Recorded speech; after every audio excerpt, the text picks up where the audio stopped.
of my husband, Seiya Miyazaki.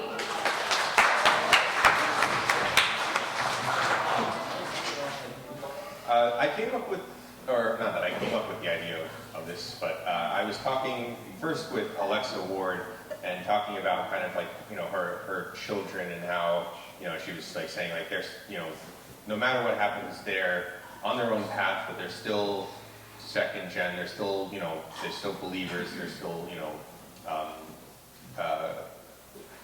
part of the movement, they're just on their own journey. And I thought that was really important because that's something I personally have experienced, and also something as a father of a 17-year-old about to go to college, I am deeply, deeply considering now is, my daughter is about to go into the real world being Stony Brook University, on her own, and we won't be within a short driving distance anymore, and, so there's kind of fears of, what is the world out there going to do to her, and how is she going to handle that? So yes, Kailani, I'm sorry for calling you out so much, but anyways, so it's something that I've been really considering. I wanted to, think of ways that I can, what advice would I give to myself at her age? What would I, want to know? Like, what would I love to understand a little bit better? And I thought, actually, that's great because my parents basically did the same thing for me because I was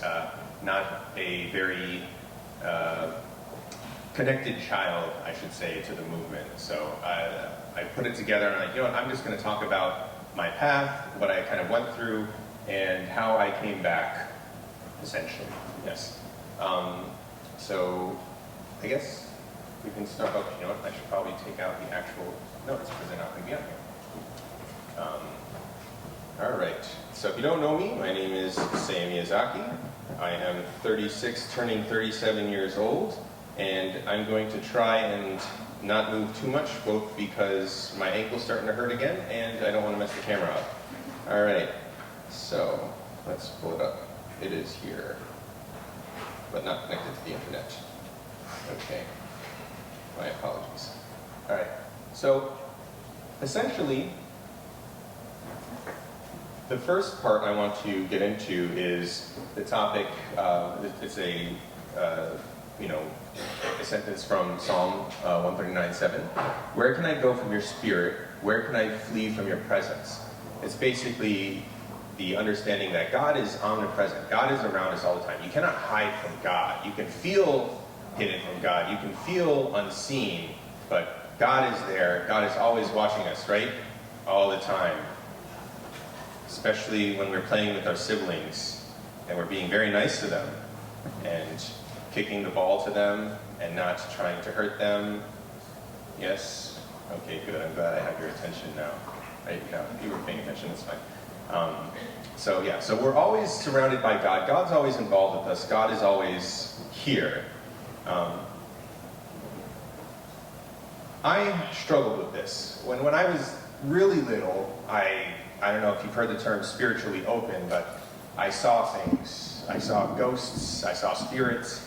At one time, at my house, I was playing in the backyard, and I kept telling my mom, there's like a lady, she wears all black, and she just sits there and she watches me, and she had like a veil over her face, and I was telling my mom about that, and she's like, oh yeah, it's probably, a spirit or something is there. I mean, she's probably just happy to see a kid playing. I'm like, okay, cool, but she creeps me out. So I kind of had this experience frequently where I felt something spiritual, or I could see things out of the corner of my eyes, and I was like, I'm crazy, I think. But I talked to my mom. She said, no, it's you're seeing spirits, you're seeing the spirit world. And I was like, okay, cool, but it still terrifies me. And as I got older, I didn't really like that so much because it wasn't comfortable to feel like you could see things that weren't there, because that sounds like schizophrenia. So as I got older, I started to try and close that part off in my mind. I also got into this stage of like, I had a lot of questions. I was reading the Bible, and I was like, okay, this is great, but like there's certain things in here that I don't think match up. And I would ask questions. I'd go to my pastor, who at the time was this Austrian guy, super friendly, super nice, and I asked him very, very complex questions like, how did dinosaurs fit in the Bible? I was, I think, 10 or so, you know, and I was asking, like, I don't understand. There's no mention of them, you know, or how do they fit into the, you know, 4,000-year history or 6,000-year version of the world that we have? You know, I'd ask questions about how, you know, there are things that didn't make any sense. Like, if we were evolved species, how would we have, you know, a single starting point in Adam and Eve? And I had all these questions, and I asked a lot of them, and I didn't really get any good answers. I was just kind of told, oh, you just have to believe, or, you know, it's just, you know, it's just the story in the Bible. Like, it doesn't, you know, you're not supposed to read into it too far, kind of thing. And I was like, well, no, I have these questions. I want answers.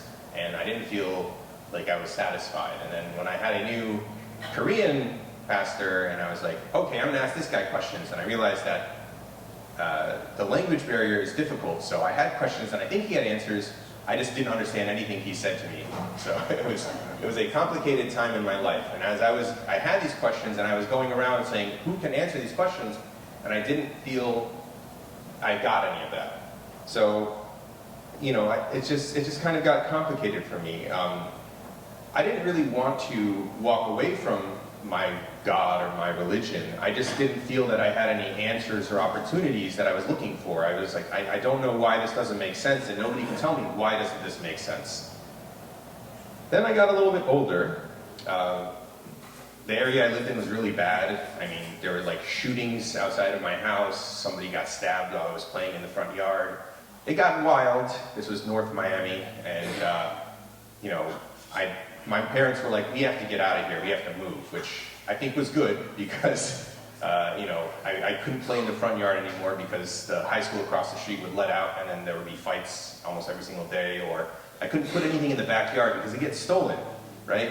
I don't know why an 18-year-old wants to steal you know, a 10-year-old's bike, but it just kept happening, right? I lost like 3 bikes. One time I got jumped while I was riding my bike down the road. Some kid just clotheslined me off the bike and then took it, rode it around the corner, and then just cut the seat for no reason, and then left it lying there. And I'm like, oh, this is great. So my parents heard that story and they said, we're getting out of here, we're leaving.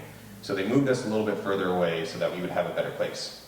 The downside, I was now away from all of my friends in my community, in my church. And again, this is another thing why I think community is so important. You know, not saying that this was the bad move for my parents because they wanted to make sure we didn't die. And they did their best to make sure that we still had that. If I had a meeting with friends, they would drive me 45 minutes to an hour to Miami so that I could hang out. They took me to church every Sunday, but I felt like I was getting less connected because my friends were meeting up every day after school and they were hanging out, and I would only see them on Sundays for about an hour. We'd have a Sunday service, and then I'd have like an hour of time to spend with them, and then I'd have to go to trumpet lessons, which I definitely practice for every single week. Any of you have ever done lessons, you know you're supposed to practice every day, and my parents were paying a lot of money, and I was showing up at every single lesson and telling the guy, I practiced for sure, and then I'd fail to play what I was supposed to play, so, you know, everybody knew I was lying except for me. So I kind of had this issue too, where I no longer had friends in the church. I was by myself, and so I started making friends with the school kids, which was also tough at first because being the only Asian kid in a very non-Asian area is very difficult. So I had a little bit of trouble connecting at first, but eventually I did. I made friends that were, you know, outside of the church. I started connecting with them more. I started really appreciating their cultural heritage and their backgrounds because I didn't feel connected to mine anymore. I got really into my friends who were Jewish because at the time I had a grandpa, Danny, who wasn't really my grandpa, but he was very nice to me. Every time I came over, he'd give me $5 and a pat on the head. And he was kind of marrying my grandmother after my grandfather had passed away. And he took care of me, and you know, I learned a little bit about Jewish faith, and then I had a lot of friends who were Jewish, so I started to go to things like Passover and temple and stuff like that. So I started to experience other venues. And then even in high school, I had all these friends who were outside of the church. I didn't feel connected to church anymore. I tried not to go to church as much as I possibly could.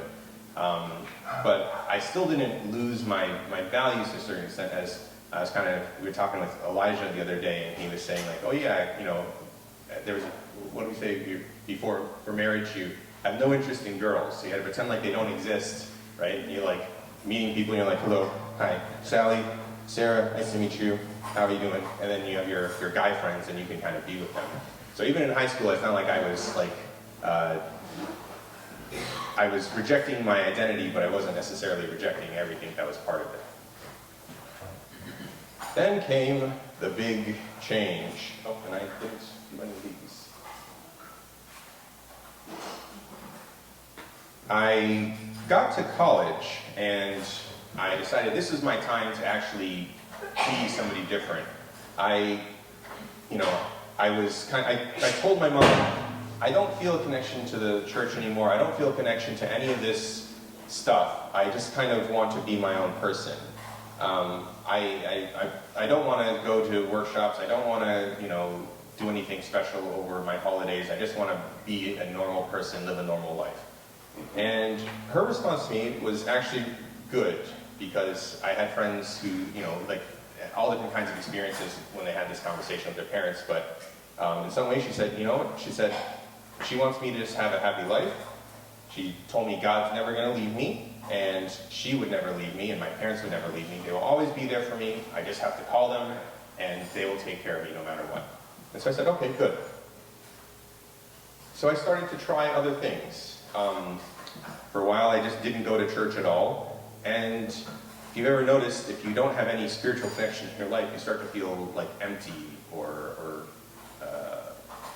unhappy in general. So I did feel that way. So I tried to go to new places. I went to synagogue with my friend. I even got to the point where I was sponsored to go on Birthright in Israel, which is a trip where they take a bunch of young Jewish people and they go to Israel for like a month and you explore everything over there. And I was like, oh yeah, that's cool. I can definitely go to that, which was, fun.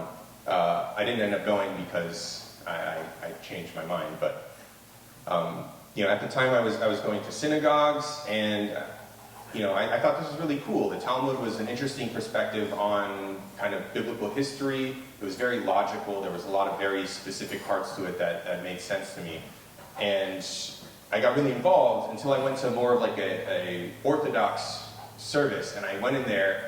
And you walk in, and then there's like a big dividing wall down the center of the synagogue, and then there's men on one side and women on the other, and it just kind of felt weird, like, oh, this is a very separated and different version of service. I also thought I'd try out Catholic service. I thought I might go the other direction. I went to Catholic services for a bit, and those were extremely, extremely boring, because you go in there, I don't know how many of you have been to like traditional Catholic services. I should say Catholic, I should say traditional, like very, very like quiet, and I should say Roman Catholic? I don't know. I went to my grandmother's church, and everybody there was like 80 years old, and I felt very out of place. So I kind of struggled with that too. I said, I don't really fit in here either. I've also been to Catholic churches that are a lot of fun. I shouldn't say that they were boring. I went to one that wasn't. And then I tried something else. I went to this other church called the Rock of Gainesville, which was super high energy. I walked in, the pastor's like waving and shaking my hand. They're on stage, they're shooting lights everywhere and playing rock music. And I was like, this is awesome, this is great. But I kind of had this problem where like everything was done. It just kind of like a switch got flipped, and then everybody kind of walked away to do their own things. And I was like standing in the parking lot like, oh great, that was a good service, now what? And that was the end.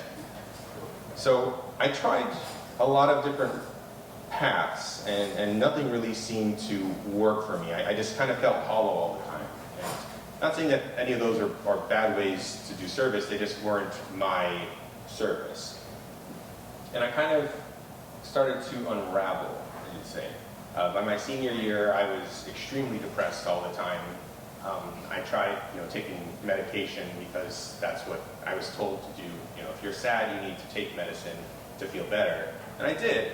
And the medicine made me feel not so sad, but if you've ever had to take antidepressants, they'll make you won't feel super sad, you'll kind of feel like somewhere in the middle. You also just don't really feel happy either. You kind of have this like middling point of life where everything just kind of is even and doesn't really affect you.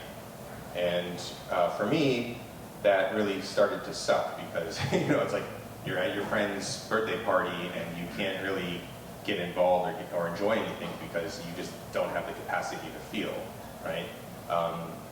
So, I was trying to figure things out, but it just wasn't working.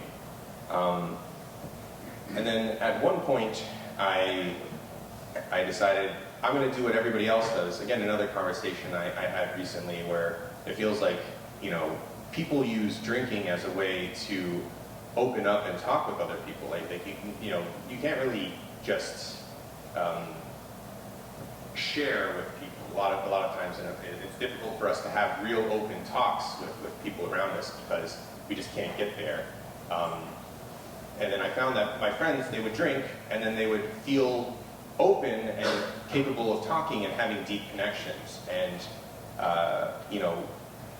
so that's what I tried. I thought, okay, well, if everybody else drinks, I'm going to try drinking too, and that's how I'm going to have fun. And I did try for a period of time where that was the way I would have connections with people.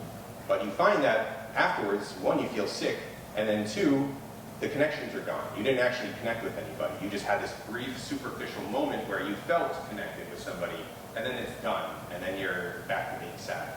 And it didn't really work.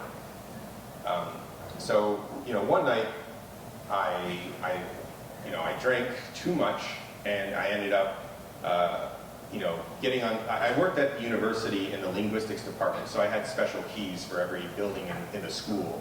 And one night, I just kind of lost it. I ended up standing on top of a roof, and I was like telling myself, I'm just going to jump. Like, there's no point to any of this. And I was just standing there for like 20 minutes, like, really, what's the difference if I'm not here tomorrow? Everything sucks anyways. Then I had this moment where the sun just started to peek over the horizon, and the light hit me. And I felt this tremendous voice in my head say, stop, you need to stop. And I realized that this was God talking to me, and I never felt this before. I never had a moment of God's interaction with me. I never really felt that connection. A lot of people, that people talk about all the time. And I stopped, and I sat down, and I prayed. And I just sat there, and I talked with God. It was the first time in my life I really ever felt connected. I could hear Him telling me, this is not what He wanted for me. God was not, gone. God was not dead. God was not missing from my life. He was there watching me go through this, letting me go through this, because I needed to find Him again. So I wanted to take a moment and talk with our table. We can take like 5 minutes. Just maybe one person shares, 2 people share, whatever time you have. I just want you to share, when was the first time in your life that you genuinely recognized God's presence? Not because someone told you, but because you felt it or saw it for yourself. So just take a few minutes. I want you to think about this. When did you truly hear God? If you haven't heard God yet, just listen to somebody else talk about it. If you haven't had the opportunity, or if you don't know if you've heard God, but please take 5 minutes or so, share.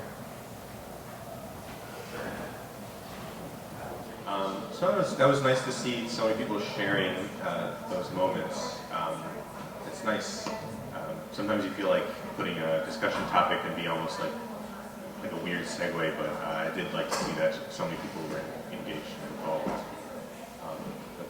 I have one more for later that I want to get into.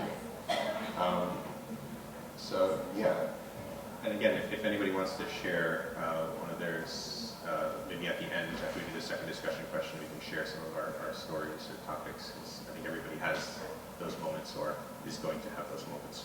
Anyways, yes, good, thank you. Yes, so, in this moment, I really felt that God had been with me this whole time, that I ignored Him, that I told God I didn't need God, I didn't believe in Him, I didn't value His input, I didn't think there was any point to spirituality in my life, but really I found that wasn't true. God was there, God loved me, God was caring for me. I just had closed my mind off. The same way I closed off my kind of my ability to like see spiritual world around me, I closed off my connection with God. But that's not something you can do permanently, right? You can't actually cut off our connection with God. We're spiritual beings. Like it's food, there's water, there's air, right? Light, I guess, and then we have God. And God is integral to our being. Without God, we are lost. So I went home. I wanted to call my mom. It was 3 in the morning. I'd been there since 3 in the morning, and it was like late, and she wasn't going to be up, so I was like, I can't call her. But I did call her as soon as I felt she would be awake, and I told her I want to come back. I said, I called her, and I was upset, and I just said, I need God in my life. I need to get back involved with my community, with my people, with my religion, with my faith. And she said, absolutely.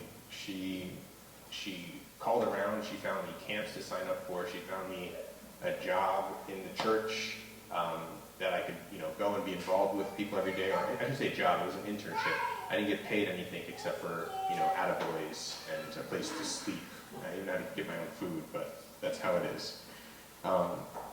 She signed up for workshops. At the time, there was a big push to bring back, kids who felt disconnected or had disconnected for periods of time. So I went to these workshops with a bunch of other youth who felt they'd lost their connection but were trying to find a way back. And that was a huge push and something that my mom did for me that I will always remember.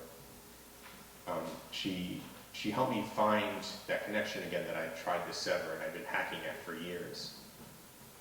And more importantly, I started to pray again. It became part of my active routine. I'd wake up in the morning, I'd pray. I didn't pray at meals. I'm sorry for everybody who does it very, importantly. I don't always pray for food because I forget. But I prayed in the morning. I pray in the evenings. I like to talk to God before I go to bed. I like to talk to God in the morning, even if it's not a formal prayer, just to check in. I'm still here. You're still here. Everything's going to be good today. I hope. Some days less good than others, but always moving forward.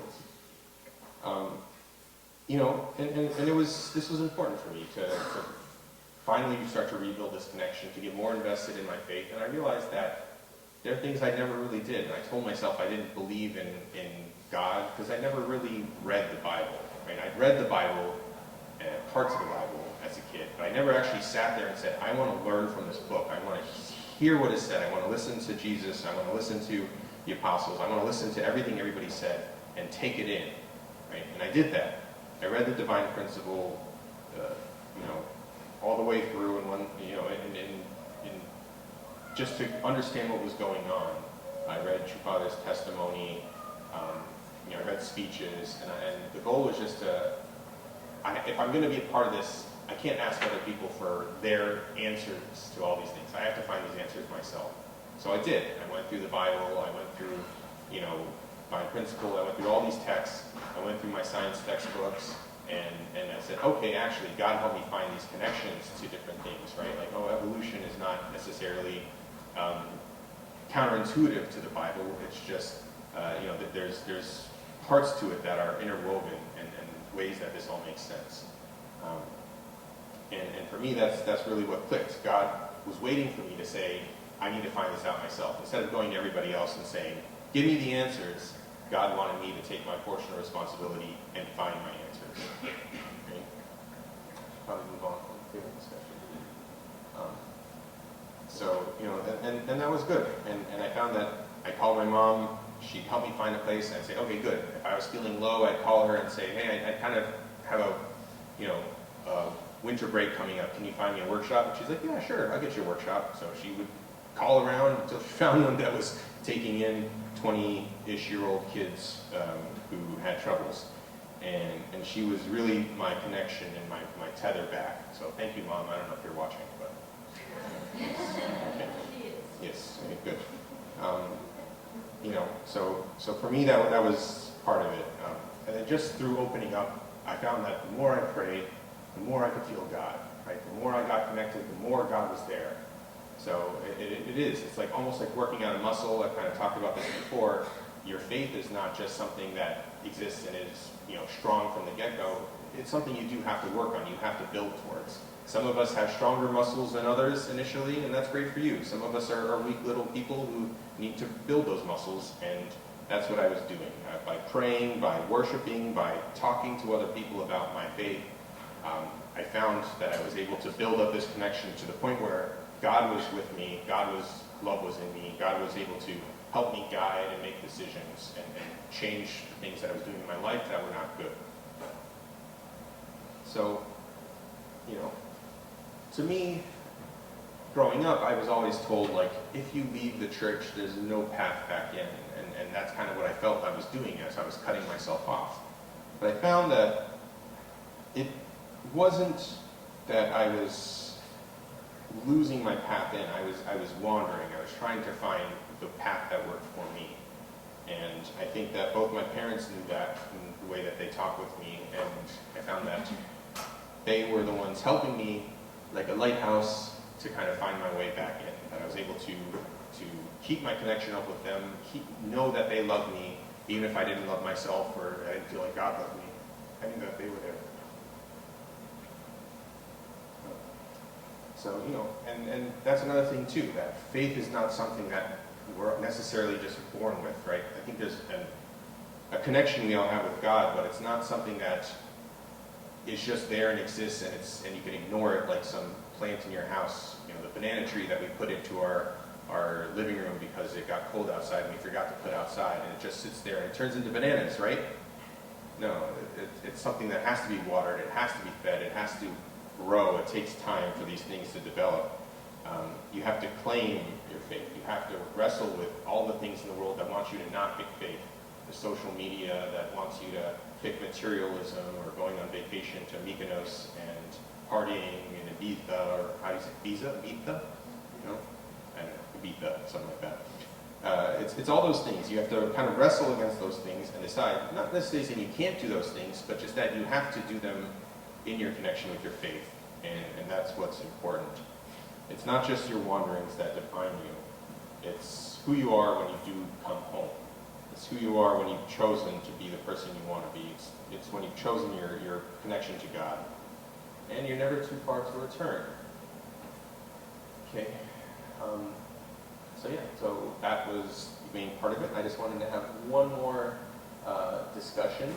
And this is, I try to make it more broad so everybody can get involved. What does it mean to you to choose your faith? And what are you doing or did or want to do to make your faith your own? Not just something you inherited, but something you live. Okay, so I want you to think about this. If you don't really know your faith yet, how do you want, what would make you go that route? If you already have a strong foundation of faith, what was the event in your life that made you pick that? If you've been born from day one with strong faith, then great, I'd love to hear about it. But what do you do on a regular basis to help nourish that? So again, and we'll just go straight to 11:37. So we can do 8 minutes of this and then 5 minutes of sharing, or we'll kind of go based on how things go. All right? So please, again, talk with your table. If you like the first topic better, you can also just keep talking about that. So, so take a few minutes and go over it.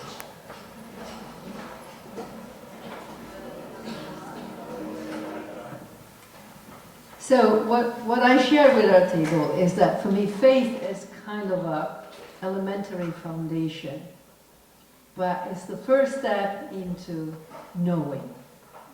Because knowing is a much more profound level. Even to know my brother, to know my sister, to know my husband. I have faith that these are good people, but I want to know them. And knowing God is something that I personally feel we can do every day. Asking God, what do you think? What is your opinion? And really opening, surrendering to answers that you know do not come from your intellect.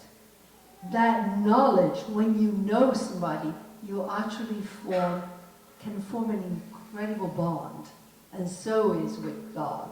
And I know true parents remind us always of absolute faith, absolute love, and absolute obedience. but absolute knowledge, absolutely knowing God, knowing your parents, knowing Jesus, knowing the people we love, the people we meet, is an indescribable, deeper level to me than just faith. Thank you. Sorry, it's my turn. So, my experience is somewhat different, okay? For me, I like this idea. Faith is a choice that you make, despite the fact that you do not know. Okay, so I have many doubts. I have many things that I'm still a little confused about. Some things in our teaching, I say, really? You know, is that true? You know, and but I still choose to believe because there's enough in this that it has meaning to me, it has value to me, and I have faith that eventually I will understand these things and I will grow to know God more deeply through doing these practices and things. So it's a little different. That's the engineer. So it's the engineer and the artist. I don't know. The linguist, okay.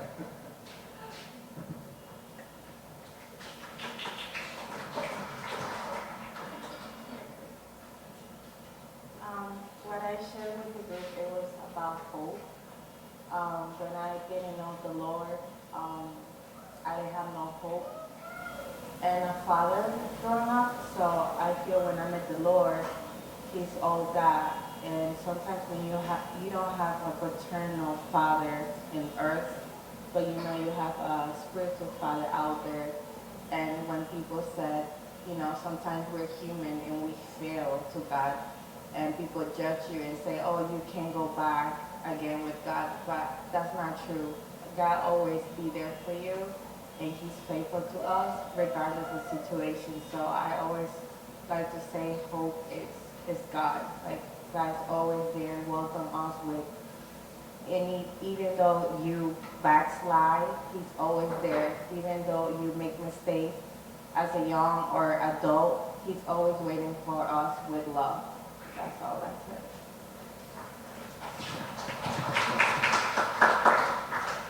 For me, it was more. I always felt that God, the presence, really. But I was always the question: who am I really? Okay, about God, we got it. But what I am, which I think is a fundamental question in our life for everybody on earth. I mean, what Satan took is our understanding who we are, and from there, all the confusion happened. And only really through the principle, I really developed to understanding deeply that actually I am a God child, and I am like God. I can be God. I can be Jesus. Jesus said it, I can move mountains if I have faith. So it really changed all the aspect of behaving of my life. Every day I'm trying to just see what God wants to do through me, you know, and sometimes I do something good, sometimes I do something bad. But that kind of mindset, it really gave my life so much beauty, and now I'm really feeling good about it, you know. So I really think it's important to realize who we are.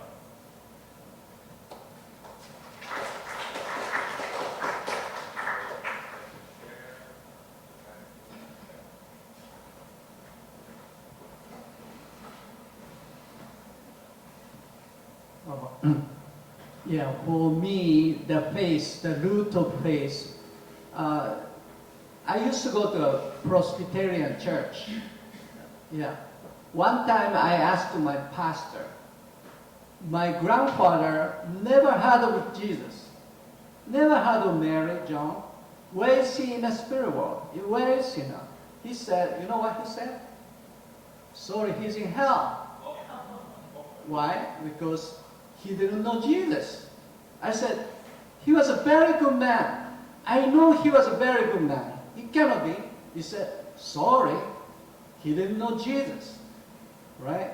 So I started to think, Okay, so many people, they don't know Jesus, so they are in hell. That's Calvinism. That was a main teaching of Christianity, right? So I didn't accept that. So I joined the church, and I heard, okay, God is a God of suffering, because all the atheists in the world, they don't believe in God because Christianity teach that, right? You are in hell because you are not chosen. God didn't choose you to go to heaven. So people don't believe in God, right? The two fathers are the only one in all this history, Christian history. Nobody mentioned God of suffering. He discovered God of suffering and also human responsibility that made this world. And God is waiting. Christianity in 2000 years didn't teach that. Nobody. It is God who saved. God is almighty. Okay? So this is my faith. This is very clear. Yeah. True Father, the Messiah, proved that. That's it.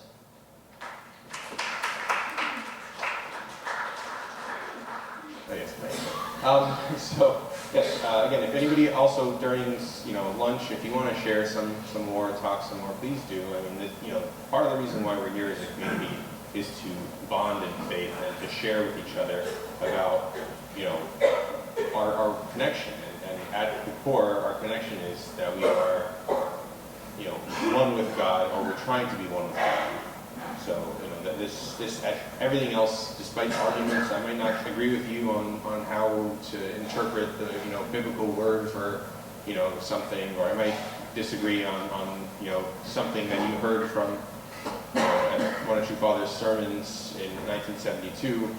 But that doesn't really matter, because at the core, we're here because we all feel a connection to God, and we all want to improve that connection with God. So, as a community, that's what we're about, and that's what connects us to other communities and other churches and other people. At our core, we just want to live with God and love God and appreciate God. So thank you for listening today. And I'd like to probably get right into the announcements and birthdays.